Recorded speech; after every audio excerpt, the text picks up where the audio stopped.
نحمده ونصلي على رسوله الكريم وعلى آله وصحبه أجمعين أما بعد فأعوذ بالله من الشيطان الرجيم بسم الله الرحمن الرحيم إن الله لا يغفر أن يشرك به بے شک اللہ تعالیٰ معاف نہیں فرماتے اس بات کو کہ اس کے ساتھ شرک کیا جائے وَيَغْفِرُ مَا دُونَ ذَلِكَ لِمَن يَشَاءُ اور وہ بخش دیتے ہیں اس کے سوا جس کو چاہتے ہیں۔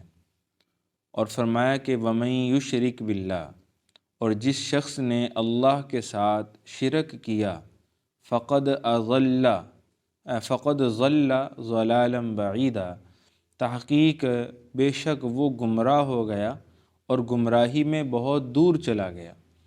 ان يدعون من دونه الا اناسا شرک کرنے والے نہیں پکارتے اللہ کے سوا مگر عورتوں کو، الا اناسا مگر کن کو؟ عورتوں کو۔ وَإِن يَدْعُونَ إِلَّا شَيْطَانًا مَرِيدًا اور نہیں پکارتے یہ مگر سرکش شیاطین کو، نہیں پکارتے مگر کن کو؟ سرکش شیاطین کو۔ لعنہ اللہ کہ جن پر اللہ نے لعنت کی ہے، جن پر اللہ نے لعنت کی ہے۔ اس سے آگے انشاءاللہ اگلا سبق کل دیکھیں گے۔ اب معزز سامعین ذرا دیکھیے کہ گزشتہ جو سبق ہم نے پڑھا ہے اس میں اللہ تعالیٰ نے اجماع امت کے خلاف چلنے والے شخص کے متعلق فرمایا کہ جو ہدایت کے واضح ہو جانے کے بعد مومنین کا راستہ چھوڑ دیتا ہے، اپنے جو ہے وہ ایک نئی راہ پکڑ لیتا ہے تو اور پھر رسول صلی اللہ علیہ وسلم کی مخالفت کر دیتا ہے، تو اب اللہ تعالیٰ اس کی توفیق کو سلب کر لیتے ہیں، اس کی توفیق کو سلب، یعنی نیکی کا جو جذبہ ہوتا ہے یا نیکی کا جو داعیہ دل میں پیدا ہوتا ہے، اب اللہ تعالیٰ اس کو واپس لے لیتے ہیں۔ اب کیا فرمایا کہ نولیہ ما تولی ہم اس کے لیے وہی راستہ آسان کر دیتے ہیں جو اس نے چن لیا تھا، یعنی جدھر وہ چل پڑا تو ہم بھی چلا دیتے ہیں کہ اب ادھر ہی چلتے رہو، لیکن نتیجتاً کیا ہوتا ہے کہ زندگی بھر ٹکرے مار مار کے جو ہے وہ کہاں کہاں تک انسان نہیں جاتا، لیکن بالآخر جو ہے وہ اللہ تعالیٰ کی طرف سے فیصلہ کیا آتا ہے؟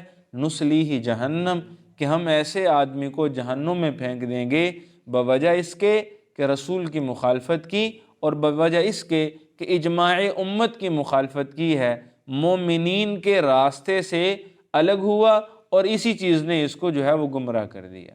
اب معزز سامعین جیسے گزشتہ آیات میں وہ بشیر ابن ابیرق کا واقعہ ہمارے سامنے آیا کہ اس نے رسول اللہ صلی اللہ تعالی علیہ وسلم کی حکم کی مخالفت کی، یعنی اب وہ چوری ثابت ہو رہی تھی، اب اس پہ شرعی جو حد ہے چور کی کہ جب چور چوری کر دیتا ہے تو چوری کرنے والا مرد ہو یا عورت ہو تو اس کا ہاتھ کیا ہو جاتا ہے بھائی؟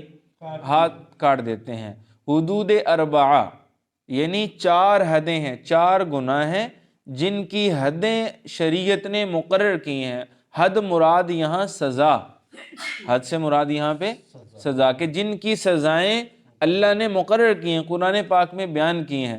وہ جرم کتنے طرح کے ہیں؟ 4 طرح کے ہیں۔ 4 جرم ایسے ہیں جن پر سزا اللہ تعالیٰ کی طرف سے مقرر ہے، متعین ہے، ان کو حدود اربعہ کہا جاتا ہے۔ ایک جو ہے وہ بدکار آدمی، زنا کرنے والا مرد یا عورت، شادی شدہ ہو یا غیر شادی شدہ ہو، اس کی سزا بھی قرآن نے کیا کی ہے؟ بیان کی ہے۔ اگر شادی شدہ زنا کرے گا تو سنسار کر دیا جائے گا، شرعی طور پہ اس کو رجم کیا جاتا ہے، اور اگر غیر شادی شدہ زنا کر رہا ہے تو کتنے کوڑے لگتے ہیں؟ 100 کوڑے اس کو لگتے ہیں۔ اسی طرح معزز سامعین اگر کوئی چوری کرتا ہے تو اس کا ہاتھ کاٹ دیا جاتا ہے۔ یہ سزا بھی کس نے تجویز کر رکھی ہے؟ قرآن و سنت نے تجویز کر رکھی ہے، شریعت نے۔ اور اگر کسی پر ناجائز اور جو ہے وہ جھوٹا الزام یا تہمت لگاتا ہے تو یہ الزام لگانے والا، تہمت باندھنے والا اگر اپنی بات کو ثابت نہ کر سکے، ناجائز ہو، جھوٹا الزام ثابت ہو جائے کہ واقعی اس نے جھوٹا الزام لگایا ہے، تو اب شریعت اس کو بھی کہتی ہے کہ سزا دی جائے گی۔ اسی طرح شرابی، اگر کوئی شراب پیتا ہے تو اس کو بھی شرعاً کوڑے مارے جاتے ہیں۔ تو یہ 4 گناہ ہیں۔ پہلے نمبر پہ کون سا؟ بدکاری، ٹھیک ہے جی، زنا، دوسرے نمبر پر چوری، تیسرے نمبر پر تہمت، جھوٹی تہمت، اور چوتھے نمبر پر شراب، ٹھیک ہے نا، یعنی شرابی، اس کی بھی سزا متعین کر رکھی۔ ان 4 سزاؤں کو حدود اربع کہا جاتا ہے، حدود اربع، یعنی 4 وہ جرائم جن کی سزا اللہ تعالیٰ نے خود بیان کی ہے، ہماری شریعت نے تجویز کی ہوئی ہے۔ اب اگر جو ہے وہ کسی قاضی کی عدالت میں کسی چور کی چوری کا کیس چلا جائے، مقدمہ دائر ہو جائے، وہاں پہ چوری ثابت بھی ہو جائے، اور وہ مال بھی اتنا ہو کہ جس پہ شرعاً سزا نافذ کی جاتی ہے، اب قاضی کو یہ کوئی حق حاصل نہیں ہے کہ وہ اس کو معاف کر دے یا کوئی اور سزا دے دے۔ بات سمجھے نا جی؟ اس لیے کہ اس کی سزا اللہ تعالیٰ نے خود بیان کر دی، اور جن سزاؤں کو اللہ نے تجویز کر دیا ہے اب انہی پہ عمل کیا جاتا ہے۔ ایک عورت تھی فاطمہ بنت قیس، ٹھیک ہے جی، یہ ایک جو ہے وہ نو مسلم قافلہ تھا، ایک قبیلہ تھا، ان کے ساتھ یہ رسول اللہ صلی اللہ علیہ وسلم کے پاس آئی تھیں مدینہ المنورہ میں۔ تو اس فاطمہ بنت قیس نے ایک چیز چرا لی، ٹھیک ہے جی، لیکن یاد رکھیے کہ جو چھوٹی موٹی چوری پہ ہاتھ نہیں کاٹا جاتا۔ ایسا نہیں کہ کسی نے یہ کپ چرا لیا تو ہم کہیں کہ اس کا جو ہے وہ شرعاً ہاتھ کٹ جائے گا، نہیں بھائی، ایک جو ہے وہ مالی ایک حد ہے، اس حد تک اگر کوئی چور چوری کرے تو پھر جو ہے وہ شرعاً سزا نافذ ہوتی ہے۔ چھوٹی موٹی چوری پہ ہاتھ نہیں کٹے گا، اور تو سزا دے سکتا ہے قاضی، لیکن ہاتھ کاٹنے والی سزا جب تک وہ مالی حد پوری نہیں ہو جاتی، یعنی کوئی قیمتی چیز نہیں چرا لیتا، تو اس وقت تک عام چھوٹی موٹی چوریوں پہ جو ہے وہ یہ حد جاری۔ اچھا، بہرحال اب جو اس فاطمہ بنت قیس نے چوری کی تھی تو وہ چوری بھی کسی قیمتی چیز کی تھی، اب اس پہ سزا بھی بنتی تھی۔ تو رسول اللہ صلی اللہ تعالی علیہ وسلم نے جو ہے وہ جب یہ اعلان کیا کہ ان کی چوری بھی ثابت ہو گئی ہے، وہ مسروقہ جو مال تھا وہ ان سے مل گیا تھا، تو حضور نے فرمایا کہ اب ان کا جو ہے وہ ہاتھ کاٹا جائے گا، اس لیے کہ قرآن یہ سزا بیان کر رہا ہے۔ اب یہ نہیں دیکھا جائے کہ مرد ہے یا عورت ہے، بات سمجھے نا جی، شرعاً جو سزا ہے بہرحال وہ سب کے لیے ہے۔ تو اس وقت حضرت اسامہ بن زید رضی اللہ تعالیٰ، حضرت اسامہ حضور کے بہت قریب تھے، ٹھیک ہے جی، اور حضور صلی اللہ علیہ وسلم کو ان سے بڑی محبت تھی۔ حضرت اسامہ رضی اللہ تعالیٰ یہ وہی صحابی ہیں جن کو رسول اللہ صلی اللہ علیہ وسلم نے مرض الوفات میں ایک بڑے قافلے کا امیر بنا کر جہاد کے لیے روانہ کرنے کا حکم جاری فرمایا تھا، لیکن ابھی یہ نکلا نہیں تھا قافلہ کہ رسول اللہ صلی اللہ علیہ وسلم کا کیا ہو گیا؟ وصال ہو گیا، آپ صلی اللہ علیہ وسلم کا انتقال ہو گیا۔ اب آپ ان کی آپ صلی اللہ علیہ وسلم کی جو ان کے اوپر شفقت تھی اس کا اندازہ اس بات سے لگا لیجئے کہ جس قافلے کا ان کو امیر بنایا گیا تھا اس قافلے کے اندر پتہ ان کی امارت کے نیچے کون کون لوگ تھے؟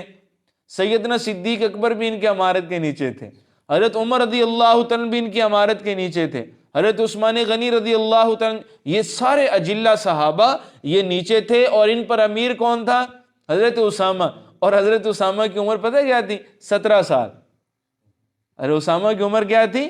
صرف 17 سال عمر تھی۔ تو یہ شفقت کا معاملہ تھا رسول اللہ صلی اللہ علیہ وسلم کے ان کے ساتھ۔ تو لوگوں نے حضرت اسامہ سے کہا کہ آپ سے بڑی محبت حضور کرتے ہیں تو آپ سفارش کر دیجئے، بات سمجھے نا جی۔ اب وہ سفارش کی ہم وہاں پہ پڑھ رہے تھے تو سفارش کا جو قانون ہم نے پیچھے پڑھا اس میں ہم نے کیا چیز پڑھی تھی کہ سفارش کرنے والا وہ یہ معاملہ پہلے دیکھے کہ میں جس چیز کی سفارش کر رہا ہوں کیا یہ جائز ہے یا ناجائز ہے، پہلی بات۔ دوسرا یہ دیکھے کہ جس کے لیے میں سفارش کر رہا ہوں یہ اہل بھی ہے یا اہل نہیں ہے، ایسا ہی نہ ہو کہ کسی نااہل کی سفارش کر رہا ہو اور خود گناہ گار ہو رہا ہو، بات سمجھے نا۔ اور اسی طرح ایک شرط یہ بھی ہے کہ جن سزاؤں کو شریعت نے متعین کر دیا ہے ان کے بارے میں کسی مجرم کی سفارش یہ بھی بری سفارش ہے، اور اس پر بھی اللہ تعالیٰ جو ہے وہ عذاب دیں گے اور گناہگار یہ ہوگا، بات سمجھے نا جی۔ تو بہرحال حضرت اسامہ رضی اللہ، اب ان چیزوں کا اتنا تفصیلی علم تو ابھی نہیں تھا نا، کہ کون سی سفارت جائز ہے کون سی ناجائز ہے. تو حضرت اسامہ رضی اللہ تعالیٰ عنہ سے لوگوں نے کہا کہ آپ سے بڑی حضور کو محبت ہے، آپ سے بڑا شفقت والا معاملہ کرتے ہیں، تو آپ جو ہے وہ ہماری اس عورت کی سفارش کر دیں کہ ان کو سزا نہ دیں. تو رسول اللہ صلی اللہ علیہ وسلم کی خدمت میں حضرت اسامہ گئے اور کہا کہ یا رسول اللہ آپ فاطمہ کو معاف کر دیں. تو رسول اللہ صلی اللہ علیہ وسلم نے ایک بہت پرعجب جملہ ارشاد فرمایا. بھائیو ذرا دل کی کھڑکیوں کو کھول کے وہ جملہ سنیے. حضور نے فرمایا کہ فاطمہ بنت قیس کی جگہ پر اگر فاطمہ بنت محمد بھی چوری کرتی تو میں اس کا بھی ہاتھ کاٹ دیتا.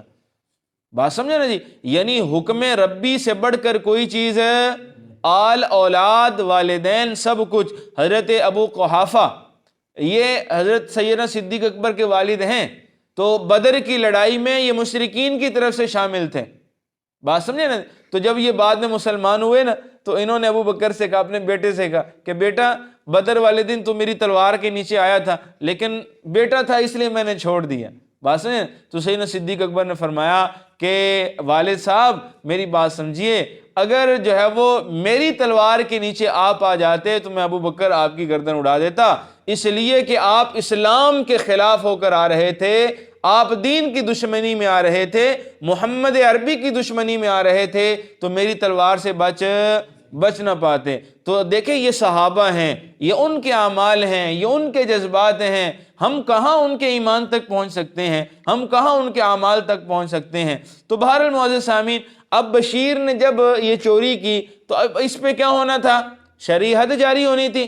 یہاں سے بات چلی تھی نا، پتہ نہیں کہاں پہنچے یا نہیں پہنچے، تو ان پہ حد جاری ہونی تھی. تو اب معزز سامعین، اگر یہ اس حد کو برداشت کر لیتا، قبول کر لیتا، گناہ کیا ہو جانا تھا؟ نامہ اعمال سے ختم ہو جانا تھا، بلکہ حد قبول کرنے پہ اجر بھی ملنا تھا. حدود قبول کرنے پہ اجر ملا کرتا ہے، یہ بھی یاد رکھنا. وہ ایک صحابی رسول سے زنا ہوا نا، تو رسول اللہ صلی اللہ علیہ وسلم کی خدمت میں آئے اور کہا کہ یا رسول اللہ مجھ سے زنا ہو گیا. حضور نے چہرہ اس طرف پھیر لیا. وہ پھر انہوں نے دوسری دفعہ کہا یا رسول اللہ مجھ سے زنا ہو گیا. حضور نے پھر چہرہ اس طرف پھیر لیا. جب چوتھی دفعہ اس نے کہا، اس وقت حضور نے کہا کہ آپ پھر شرعی حد جاری ہوگی، آپ اس کو برداشت کریں گے، قبول کریں گے؟ اس نے کہا یا رسول اللہ میں ضرور قبول کروں گا، اس لیے کہ ان کی نظر میں دنیا کی سزائیں یہ کم تر تھیں مقابلہ اور جو ہے وہ آخرت کی سزاؤں کے. تو باہر انہوں نے کہا یا رسول اللہ میں اس کو قبول کروں گا. تو رسول اللہ صلی اللہ علیہ وسلم نے صحابہ سے کہا، چونکہ وہ شادی شدہ تھے، کہ ان کو سنسار کر دیا جائے، رجم کیا جائے. اب رجم پتہ ہے کسے کہتے ہیں؟ پتھر مار مار کے ہلاک کر دینا، بالکل مار دینا، اسے جو ہے وہ رجم کہا جاتا ہے. تو معزز سامعین ان کو رجم کر دیا گیا. اب صحابہ ان کے بارے میں بعد میں باتیں کرنے لگے کہ ایسا زانی تھا، مجرم تھا، اور جو ہے یہ تھا وہ تھا. رسول اللہ صلی اللہ علیہ وسلم کو ان باتوں کی جو ہے وہ خبر پہنچ گئی. حضور نے یہ باتیں سن لی تو حضور نے صحابہ سے کہا کہ جانتے بھی ہو کہ وہ کتنی بڑی توبہ کر کے گیا ہے، اگر اس توبہ کو اللہ مدینہ والوں پہ تقسیم کر دیں تو پورے مدینہ والے بخشے جائیں. آپ ان کے بارے میں جو ہے وہ باتیں کر رہے ہیں. بات سمجھے نا؟ تو معلوم ہوا کہ جب حد جاری ہوتی ہے تو حد قبول کرنے والے کا نہ صرف یہ کہ گناہ معاف ہوتا ہے، بلکہ حد جاری کروانے پر اسے اجر بھی ملتا ہے. بات سمجھیں؟ تو یہ مستحق کے اجر بن جاتا. لیکن اس نے دوسرا راستہ اختیار کیا کہ یہ بھاگ کر کہاں چلا گیا؟ مشرکین مکہ کے پاس چلا گیا. اب حضور کو چھوڑ کر حضور کے دشمنوں کے پاس جانے کا مطلب یہ تھا کہ حضور کے ساتھ اب دشمنی مول لے لی. اس لیے جو ہے وہ معزز سامعین، اللہ نے فرمایا کہ چونکہ وہ مشرکین کے ساتھ مل گیا اور کفر کا راستہ اختیار کر لیا، اب اللہ نے فرمایا ان اللہ لا یغفر ان یشرک بہ، کہ بے شک اللہ تعالیٰ اس بات کو معاف نہیں فرماتے کہ اس کے ساتھ کسی کو شریک بنایا جائے.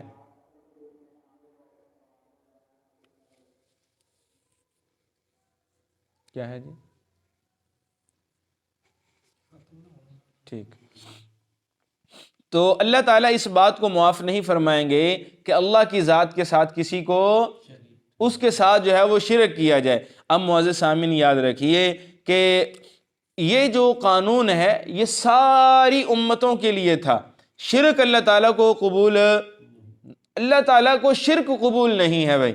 اس لیے معزز سامعین حضرت عیسیٰ علیہ السلام کو اگر دیکھا جائے تو اب عیسائی شرک کرتے ہیں نا. حضرت عیسیٰ علیہ السلام کو جو ہے وہ اللہ کا بیٹا معاذ اللہ کہتے ہیں، اور حضرت مریم کو جو ہے وہ اللہ تعالیٰ کے ساتھ شریک ٹھہراتے ہیں، جبریل امین علیہ السلام کو اللہ کے ساتھ شریک ٹھہراتے ہیں، اور اسی طرح مشرکین مکہ یہ تمام فرشتوں کو اللہ کی بیٹیاں قرار دیتے تھے، اور جو یہودی ہیں حضرت عزیر علیہ السلام کو اللہ کا بیٹا قرار دیتے ہیں۔ تو معزز سامعین، اب حضرت عیسیٰ علیہ السلام کا جو بنیادی نعرہ تھا، ان کی جو بنیادی تبلیغ کی جو ہے وہ ایک کلیدی بات تھی، وہ کیا تھی؟ وہ فرمایا کرتے تھے اعبدوا اللہ ربی و ربکم، کہ لوگو تم میرے پروردگار اور اپنے پروردگار کی عبادت کرو، اس اللہ کی عبادت کرو جو میرا بھی رب ہے اور تمہارا بھی رب ہے۔ اسی طرح معزز سامعین، ایک اور موقع پہ اللہ فرماتے ہیں انہ من یشرک باللہ فقد حرم اللہ علیہ الجنۃ ومأواہ النار، کہ جو آدمی اللہ کے ساتھ شریک ٹھہراتا ہے اور پھر اسی شرک کی حالت میں وہ مر جاتا ہے، اس کو موت آ جاتی ہے، اللہ تعالیٰ اس پر جنت کو حرام کر دیتے ہیں اور اس کا ٹھکانہ جہنم بنا دیتے ہیں۔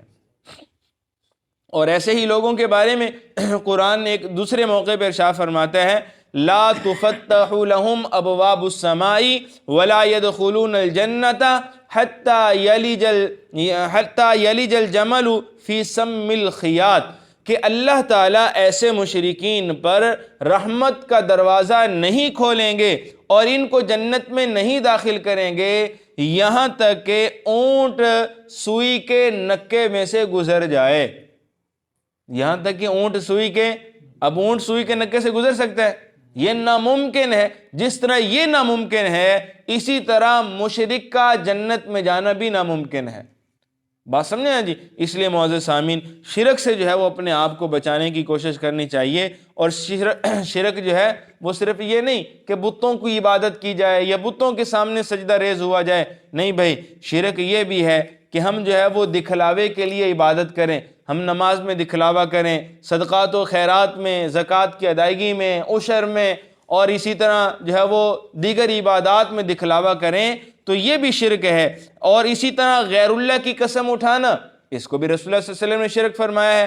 ایک حدیث میں حضور فرماتے ہیں من اقسم لغیر اللہ فقد اشرک، جس نے اللہ کے علاوہ کسی اور کی قسم اٹھائی، اس نے کیا کیا بھائی؟ اس نے شرک کیا۔ بات سمجھے نا جی؟ اسی طرح معزز سامعین، رسول اللہ صلی اللہ تعالیٰ علیہ وسلم نے ایک دفعہ حضرت عمر ابن خطاب رضی اللہ تعالیٰ عنہ کو دیکھا کہ حضرت عمر رضی اللہ تعالیٰ نے اپنے باپ کی قسم اٹھائی، اپنے باپ کی قسم اٹھائی، تو حضور نے فرمایا لا تحلفوا بآبائکم ولا بالطواغیت، کہ تم اپنے آباء و اجداد کی قسمیں نہ اٹھاؤ اور تم طاغوت کی، شیاطین کی بھی قسمیں نہ اٹھایا کرو، تمہیں اس کی اجازت نہیں ہے۔ بات سمجھے؟ اور اس کے بعد حضرت عمر رضی اللہ عنہ خود فرماتے ہیں کہ پھر کبھی بھی میں نے نہ قسم اٹھائی اور نہ ہی اپنے سامنے کسی کو قسم اٹھانے دی، اتنا جو ہے وہ مجھے قسم سے جو ہے وہ مجھے کراہت ہو گئی۔ بات سمجھے نا جی؟ اس لیے معزز سامعین، جو ہے وہ شرک سے اپنے آپ کو بچانے کی خاص کوشش کرنی چاہیے۔ فرمایا ان اللہ لا یغفر ان یشرک بہ، بلا شبہ اللہ تعالیٰ معاف نہیں فرماتے ان یشرک بہ، کہ اس کے ساتھ کسی چیز کو شریک بنایا جائے، ویغفر ما دون ذلک لمن یشاء، اور وہ معاف فرما دیتے ہیں اس کے علاوہ جس کو چاہتے ہیں، لمن یشاء، جس کو چاہتے ہیں۔ یعنی ایک حدیث میں اصل میں اگر اسی بات کو آپ اچھے طریقے سے سمجھنا چاہتے ہیں نا، تو رسول اللہ صلی اللہ علیہ وسلم نے ایک بڑی پیاری حدیث اس کے بارے میں ارشاد فرمائی۔ حضور فرماتے ہیں کہ قیامت کے دن گناہوں کے 3 طرح کے دفتر ہوں گے۔ سب سے پہلا دفتر وہ ہوگا جس کے اندر کفر اور شرک سے متعلقہ گناہ لکھے جائیں گے، اور اس کے بارے میں تو اللہ کا قانون ہوگا کہ یہ معاف نہیں ہوں گے، یہ معاف نہیں، اس دفتر میں لکھا جانے والا کوئی بھی گناہ وہ معاف نہیں ہوگا۔ اللہ تعالیٰ اس سے حفاظت فرمائے۔ اور دوسرے نمبر پہ حضور فرمایا کہ وہ دفتر کہ اللہ تعالیٰ ہر حال میں اس کا بدلہ دلوا کر رہیں گے، اس میں حقوق العباد سے متعلق جو گناہ ہوں گے وہ لکھے ہوئے ہوں گے، اللہ تعالیٰ اس سے بھی حفاظت فرمائے۔ اور تیسرے نمبر پہ فرمایا کہ تیسرا دفتر ایسا ہوگا جس کے اندر انسان کے کبائر یعنی کبیرہ گناہ لکھے ہوئے ہوں گے۔ تو معزز سامعین، اس کے بعد حضور نے فرمایا کہ اب اللہ تعالیٰ جس کے لیے جو بھی کبیرہ گناہ چاہیں گے معاف فرما دیں گے، بخش دیں گے، البتہ پہلے جو 2 دفتر ہیں، کفر اور شرک کا جس میں معاملہ ہو اور لوگوں کے حق کا جس میں معاملہ ہو، وہ معاف وہ معاف نہیں ہوگا۔ تو اسی طرح فرمایا وَمَن يُشْرِكْ بِاللَّهِ، اور جو آدمی اللہ کے ساتھ شرک کرتا ہے فَقَدْ ضَلَّ ضَلَالًا بَعِيدًا، وہ گمراہ ہو گیا اور گمراہی میں بہت دور نکل گیا کہ اب واپسی اس کی کیا ہو جاتی ہے بھائی؟ بہت مشکل ہو جاتی ہے۔ إِن يَدْعُونَ مِن دُونِهِ إِلَّا إِنَاثًا، اور فرمایا کہ شرک کرنے والے نہیں پکارتے اللہ کے علاوہ مگر عورتوں کو۔ وَإِن يَدْعُونَ إِلَّا شَيْطَانًا مَرِيدًا، اور نہیں پکارتے یہ مگر کن کو؟ سرکش شیاطین کو۔ کن کو؟ سرکش شیاطین کو۔ اب معزز سامعین دیکھیں، یہ جو اصل میں اشارہ اس بات کی طرف ہے کہ اس دور میں جو عام طور پہ مورتیاں بنائی جاتی تھیں وہ عورتوں کی مشابہت میں بنائی جاتی تھیں، عورتوں کے جسم کو سامنے رکھتے ہوئے۔ آج بھی اگر آپ دیکھیں تو ہندوستان کے اندر خاص طور پہ جتنے بت ہیں ان میں سے اکثر و بیشتر جو بت ہیں ان کی جو شبیہ ہے وہ عورتوں سے جو ہے وہ مشابہت رکھتی ہے، ایسا ہے یا نہیں؟ اور ان کے نام بھی عورتوں کے نام، کالی ماتا، کالی چرن، یہ وہ، اب یہ سارے عورتوں کے نام ہیں، بات سمجھے نا جی۔ اسی طرح مشرکین عرب بھی کیا کرتے تھے، انہوں نے بھی جو بت بنائے ہوئے تھے ان میں سے زیادہ تر بت وہ کن سے مشابہت رکھتے تھے؟ عورتوں کی انہوں نے شبیہیں بنائی ہوئی ہوتی تھیں۔ اللہ نے اس کی طرف اشارہ کیا إِن يَدْعُونَ مِن دُونِهِ إِلَّا إِنَاثًا، یہ شرک کرنے والے یہ نہیں پکارتے مگر کن کو؟ عورتوں کو۔ وَإِن يَدْعُونَ إِلَّا شَيْطَانًا مَرِيدًا، اور یہ نہیں پکارتے مگر سرکش شیاطین کو، لعنہ اللہ، کہ جن پر اللہ نے لعنت کر رکھی ہے، جن پر اللہ نے لعنت کر رکھی ہے۔ اللہ سے دعا ہے کہ اللہ تعالی ہر طرح کے شرک سے ہم سب کی ہمیشہ حفاظت فرمائے۔